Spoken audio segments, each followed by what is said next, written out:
Pasar. Di pasar-pasar di Indonesia, kita dapat menemukan berbagai macam bahan pokok makanan yang menjadi kebutuhan sehari-hari masyarakat. Namun, di balik keberagaman dari produk-produk yang ditawarkan, terdapat juga permasalahan yang cukup serius, yaitu ketidakstabilan harga bahan pokok makanan. Imbas dari ketidakstabilan harga itu ternyata juga berimbas ke berbagai macam pasar, mulai dari pasar tradisional sampai pasar modern, memiliki berbagai tantangan dan kesulitannya masing-masing. Pasar di Tangerang sama seperti pasar-pasar lainnya di Indonesia, yang dijadikan pusat perdagangan bahan pokok makanan yang dibutuhkan oleh masyarakat sehari-hari. Namun, beberapa masalah juga sering kali menghantui pedagang. Seperti dari aspek harga-harga bahan pokok makanan, di sini seringkali mengalami fluktuasi yang cukup signifikan.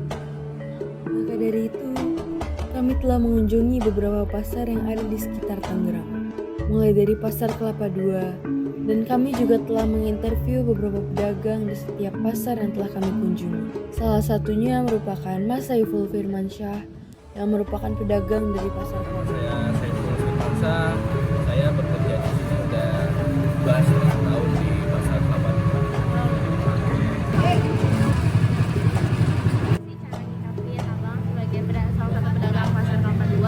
Di saat kenaikan harga bahan makanan, harga bahan ini tuh melambung tinggi gitu, dan berubah-berubah setiap waktu.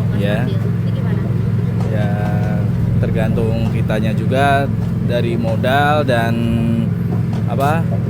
barang bagus atau tidaknya kita perjelaskan ke customer. Terus terang aja, ini harga modal segini, terus kalau barangnya bagus nggak usah takut mau itu harga tinggi apa rendahnya. Pernah 50% juga pernah.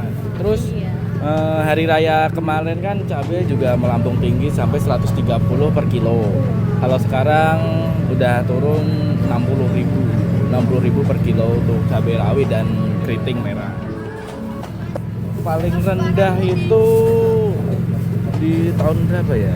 Di tahun 2023 tuh 30.000, 15.000 bisa itu. Untuk Covid gitu ya? Iya, Covid ya. Pengunjung.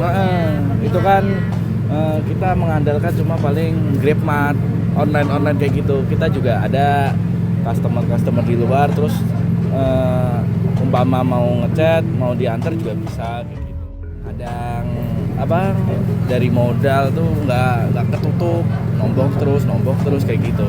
Jadi ya lihat situasi pasar juga. Pasar kan sekarang nggak kayak dulu, sekarang sepi, nggak kayak karena udah banyak online juga itu aplikasi GrabMart, terus GoFood kayak gitu. Ya harapannya sih dari pemerintah ya menyetabilkan barang-barang bako yang diutamakan di dapur lah, kayak bumbu cabe ya, terus bawang-bawangan kayak gitu, bumbu giling bumbu giling kayak gitu.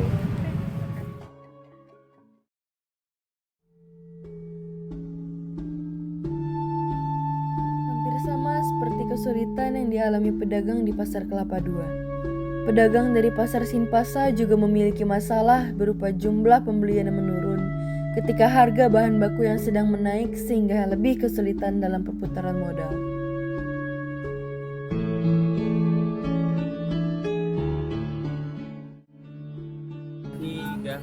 Ya, perkenalkan nama saya Andi. Udah berapa lama? Udah ada 2 tahun di sini.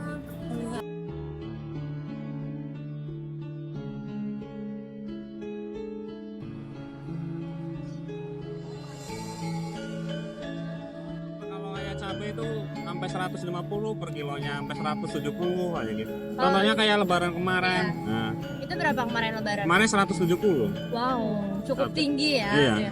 Harga terendahnya sendiri dari cabai ini di berapa? Paling sekilonya kena 40.000. Itu harga paling rendah. Paling Iya. normal paling ini ya.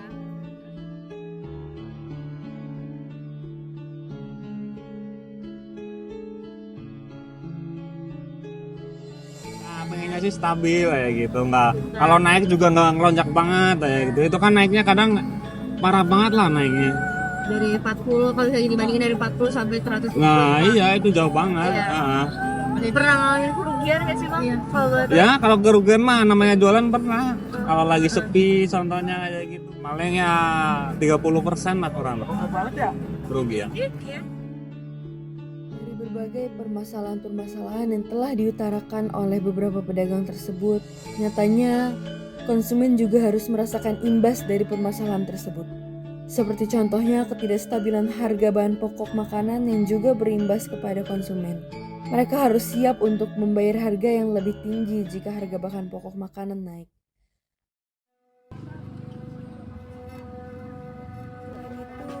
Pedagang dari pasar lama juga memiliki masalah dan tantangan yang tak kalah susahnya. Dikarenakan bahan baku yang cenderung kurang tahan lama, terutama bahan baku cabai. Iya sih. Dengan abang siapa kalau boleh aku tahu? Ari, Udah berapa lama jualan di sini? sekitar 3 tahunan lah.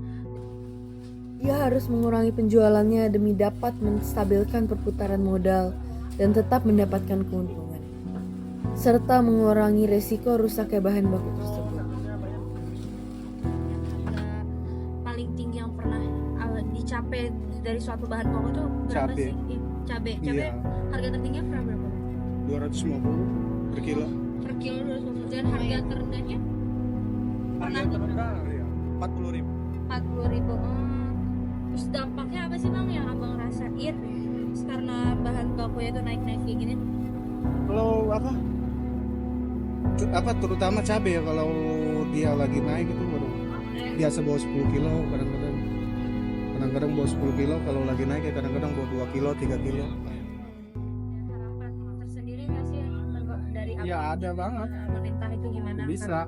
Apa aja tuh bang boleh disampaikan? Harga barang pokoknya kayak sayuran ya kalau bisa diturunin. Distabilin. Iya stabil, jadi kalau stabil kan ambil untungnya itu lebih banyak. Kalau harga tinggi gini kan nggak bisa ngambil banyak untung.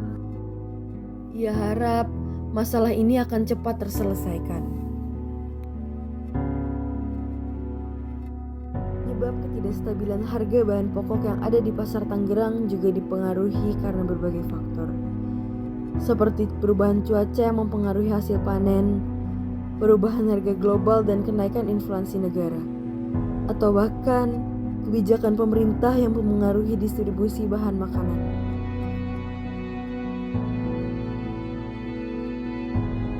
Namun, tetap ada harapan untuk mengatasi ketidakstabilan harga bahan pokok makanan. Pemerintah dan pedagang dapat bekerja sama untuk meningkatkan transparansi harga, meningkatkan efisiensi distribusi, dan juga mengembangkan sistem pendukung untuk membantu pedagang dan konsumen.